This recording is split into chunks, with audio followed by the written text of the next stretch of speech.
Welcome to your Daily Detroit, recorded on Tuesday, July 16th, 2019. I'm Jer Stays.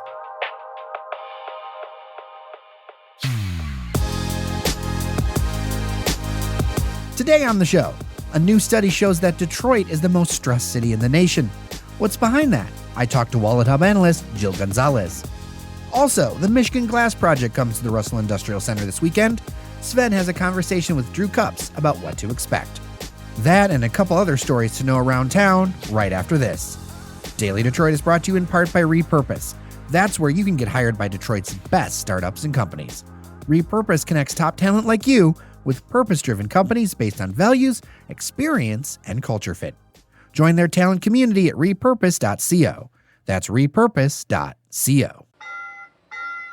Joining me on the line is Jill Gonzalez. She's an analyst for WalletHub to talk about this data that dropped yesterday, all about Detroit being the most stressed city. And that's something that I think a lot of people who live here, they can relate to, they can see it. But I wanted to dive a little bit deeper into it because there was a lot of outlets that just talked about it on the high level. I want to take just a couple of minutes and talk about it. So Jill, first off, let's talk about the methodology of this. This wasn't a survey. This wasn't a sampling. This was based off of data, right? Correct. We looked at over 180 cities across 39 different metrics here. So that data set ranges from average weekly work hours to debt load to divorce and suicide rates. So all obviously some very stressful data points. And kind of why did you weight the things that you did? Because if you dive in, you can kind of see like the percentages and things that you used for these different categories. What was your thought process in weighting things the way you did? Well, a lot of these metrics came directly from academic experts, professors of psychology, a lot of the times, marriage and family therapists. And then we looked at 4 different categories, all weighted equally. So that was work stress, financial stress, family stress, and health and safety stress. One of the things I noticed was that Detroit was kind of far and away number one from, I think it was Cleveland that was number 2, correct? Correct. Detroit number 1, followed by Cleveland, Newark, Baltimore, and Philadelphia. And of all of those metrics, what stuck out to you as things that were kind of like red flags that really like pushed it over the line as far as stress? Well, it did the worst when it comes to financial, family, health, and safety stress. So those kind of 3 categories is where it has the most room for improvement. Right now, Detroit, for instance, has the second highest divorce rate in the country. So not only is that obviously very stressful to your family life, but a lot of times it really takes a hit on your finances as well. So that a lot of times we see that there is a snowball effect, and there's definitely some metrics here that are interrelated here beyond their categories. I think that divorce rate is certainly one of them. Detroit also tied with Cleveland for the highest poverty rate right now.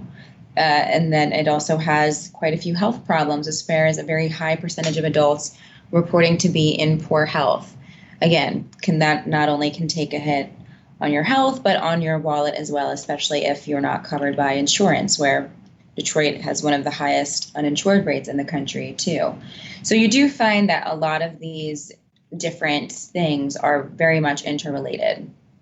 So do you have any kind of quick tips or some suggestions for people to kind of help deal with some of this stress? Because obviously these are large factors and it's going to take a while if Detroit wants to make some progress, going down on this ranking. So do you have any kind of tips on a personal level for folks to help them, maybe be a little less stressful? As far as that financial stress level, I think that's something that people can oftentimes get a lot of help to, especially now when we have so many free or low-cost tools at our fingertips that we didn't have, a decade ago or 20 years ago.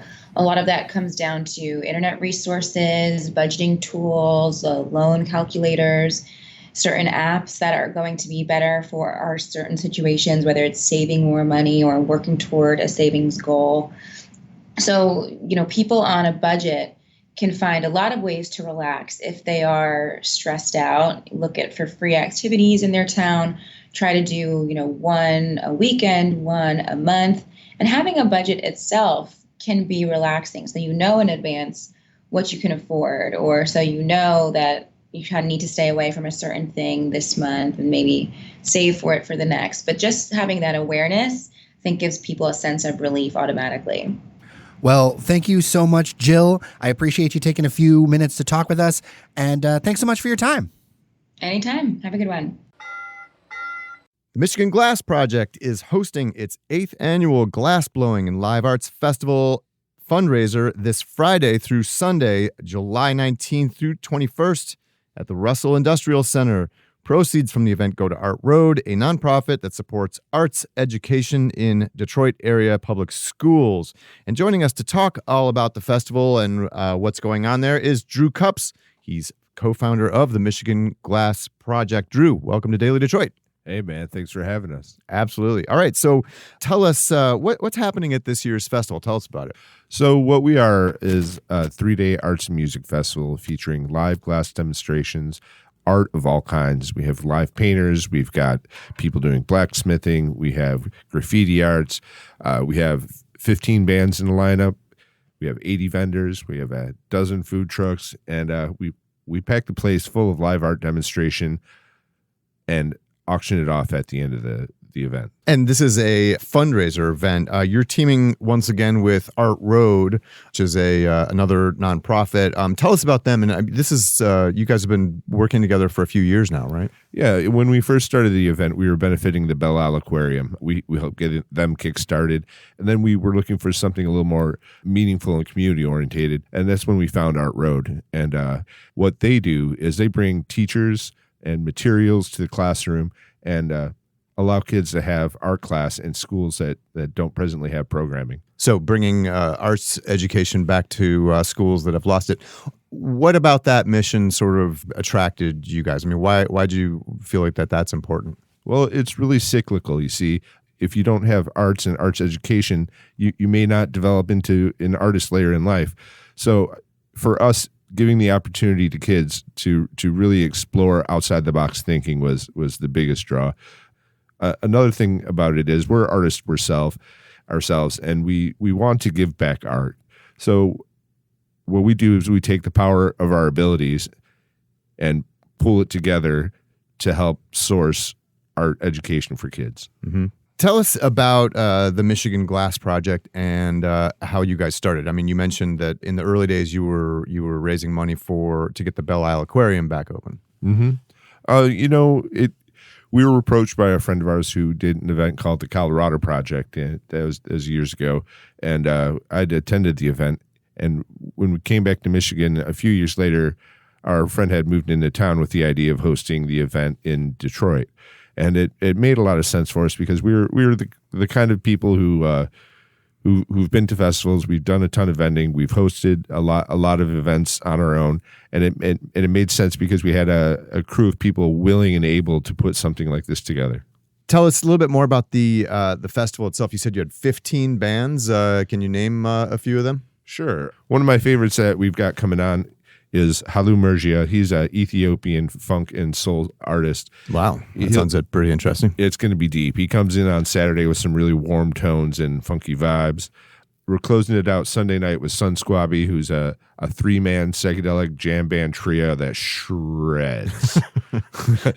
And then we have a list of local guys on the deck who I'm just really big fans of myself. Saturday night, we've got a party at the Marble Bar featuring DJ Godfather.